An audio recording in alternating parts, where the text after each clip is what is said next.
ಶ್ರೀರಂಗಪಟ್ಟಣದ ಗಂಜಾಂ ಟಿಪ್ಪು ಸುಲ್ತಾನ್ ವಕ್ಫ್ estate committee ಇವರ ಸಹಭಾಗಿತ್ವದಲ್ಲಿ ದಾವೂದ್ ಶಾ ಮಕಾನ್ ಸಹ ಬರುತ್ತೆ. ಇದು ಸುಮಾರು ಎಕರೆ ಲೆಕ್ಕಾಚಾರವಾಗಿ ಬರುತ್ತದೆ. ಏಕಾಏಕಿ 8 ತಿಂಗಳ ಹಿಂದೆ ನಿರ್ಮಾಣ ಕಾಮಗಾರಿ ಪ್ರಾರಂಭವಾಗುತ್ತದೆ.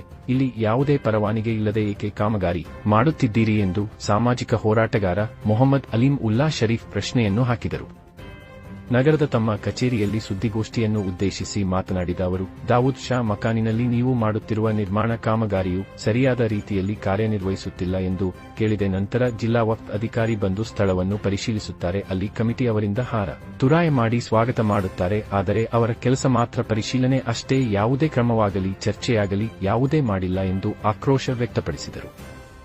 ನಂತರ ಜಿಲ್ಲಾಧಿಕಾರಿ ಕಚೇರಿಯಲ್ಲಿ ದೂರು ಸಲ್ಲಿಸುತ್ತೇನೆ ಹಾಗೂ ಶ್ರೀರಂಗಪಟ್ಟಣ ಕಚೇರಿಯಲ್ಲಿ ಹೋಗಿ ಪರಿಶೀಲಿಸಿದಾಗ ಆ ಕಮಿಟಿಯವರು ಯಾವುದೇ ಪರವಾನಿಗೆ ಆಗಲಿ ಜೊತೆಗೆ ಆ ಭೂಮಿ ಕಟ್ಟಡ ಕಟ್ಟುವುದಕ್ಕೆ ಪರಿವರ್ತನೆಯಾಗಿಲ್ಲವೆಂದು ಬರೆದುಕೊಡುತ್ತಾರೆ. ಆದರೆ ಇವರು ಮಂಡ್ಯ ಜಿಲ್ಲಾಧಿಕಾರಿ ಕಚೇರಿಗೂ ಮಾಹಿತಿ ನೀಡದೆ ನಾನು ಒತ್ತಡ ಹಾಕಿದ್ದರಿಂದ ಬಂದು ಪರಿಶೀಲಿಸುತ್ತಾರೆ ಹಾಗೂ 11 ತಿಂಗಳಿನಲ್ಲಿ ಕಮಿಟಿ ಅವರೇ ಉತ್ತರ ನೀಡಿ ಎಂದು ನೋಟಿಸ್ ನೀಡುತ್ತಾರೆ.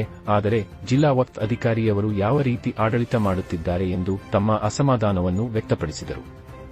ಸಾರ್ವಜನಿಕರಿಗೆ ತಿಳಿಸದೆ ಯಾವ ರೀತಿಯಲ್ಲಿ ಕಾರ್ಯನಿರ್ವಹಿಸುತ್ತಿದ್ದೀರಿ, ಅದನ್ನಾದರೂ ಉತ್ತರ ಕೊಡಿ ಸ್ವಾಮಿ.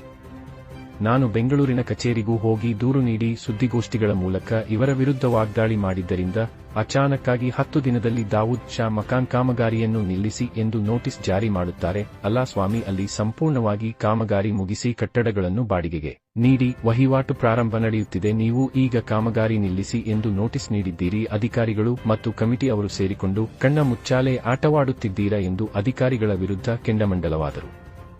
ಟಿಪ್ಪು ಸುಲ್ತಾನ್ ವಕ್ಫ್ ಎಸ್ಟೇಟ್ ಕಮಿಟಿ ಮತ್ತು ಅಧಿಕಾರ ವರ್ಗದವರು ಸೇರಿಕೊಂಡು ಲೂಟಿ ಮಾಡಿ ತಿಂದು ತೆಗೆದಿದ್ದಾರೆ. ಆದರೆ ಇವರಿಗೆ ಯಾರು ಕೇಳುವರು ಇಲ್ಲ. ರಾಜ್ಯ ವಾಕ್ಫ್ ಚೇರ್ಮನ್ ಅವರೇ ವಿಶೇಷವಾಗಿ ಮಂಡ್ಯ ಮತ್ತು ಮೈಸೂರು 2 ಜಿಲ್ಲೆಯ ಒಬ್ಬ ಅಧಿಕಾರಿ ಮುಷ್ತಕಿಯಾಗಿದ್ದು, ಇದು ದೊಡ್ಡ ಮಟ್ಟದ ಅವ್ಯವಹಾರಗಳ ಬಗ್ಗೆ ತನಿಖೆ ಮಾಡಿ ಇದಕ್ಕೆ ಸಂಬಂಧಪಟ್ಟ ದಾಖಲೆಗಳನ್ನು ನಾನು ನೀಡುತ್ತೇನೆ.